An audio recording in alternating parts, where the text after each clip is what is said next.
Hi children, this is your Suvarna teacher.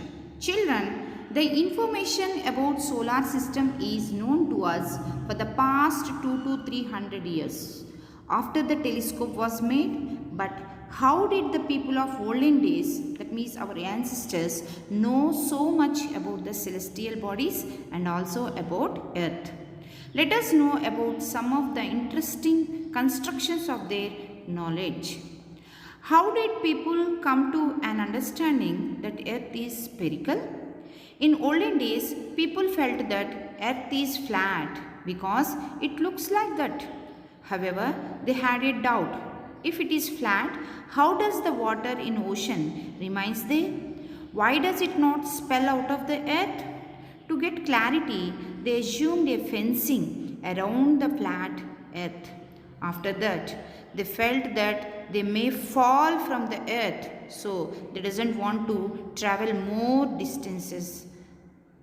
They assumed the shape of the earth as round by observing the shadow of earth in lunar eclipse. In every eclipse, they found the shape of the earth is in round, even though there is a chance of getting linear elliptical shadows by a circular object. Some sailors who started their journey in ocean reached the same place after traveling large distances in one direction only. Observing the ships approaching the port also helped to change their opinions about the shape of the earth. That is, usually they see first smoke of the ship, then the top of the ship, after that the whole ship.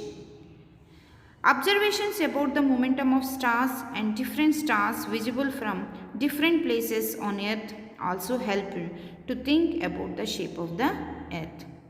Though all such observations made by so many people at so many places on the earth, they came to an understanding that earth is spherical. And then it is get clarified in 1969 when man landed on moon and observed the earth shape from the moon.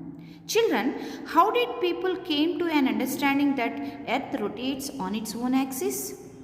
People from olden days thought that earth is located in the center of the universe with sun. This is called geocenter. Moon and stars moving around it. They also thought that sun, moon and stars are located on transparent concentric spheres surrounding the earth because they are not falling down.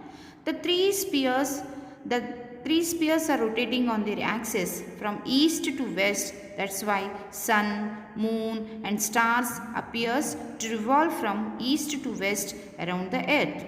They also assumed that the sphere on which sun is located rotates east to west and oscillates from south to north. That's why Uttarayanam and Dakshinayanam are happening. Because of the uneven movements of some stars, actually they are not stars, they are planets, which they observed, it became very difficult to explain the model of the universe which requires so many transparent spheres around the earth.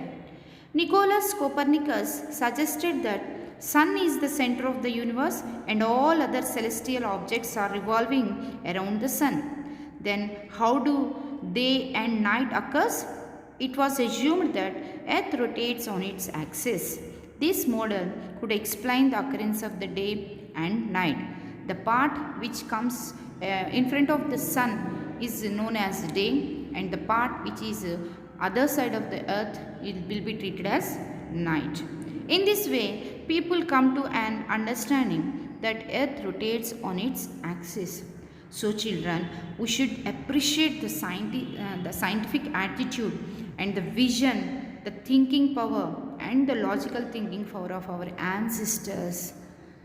That's all for this session children. Thank you.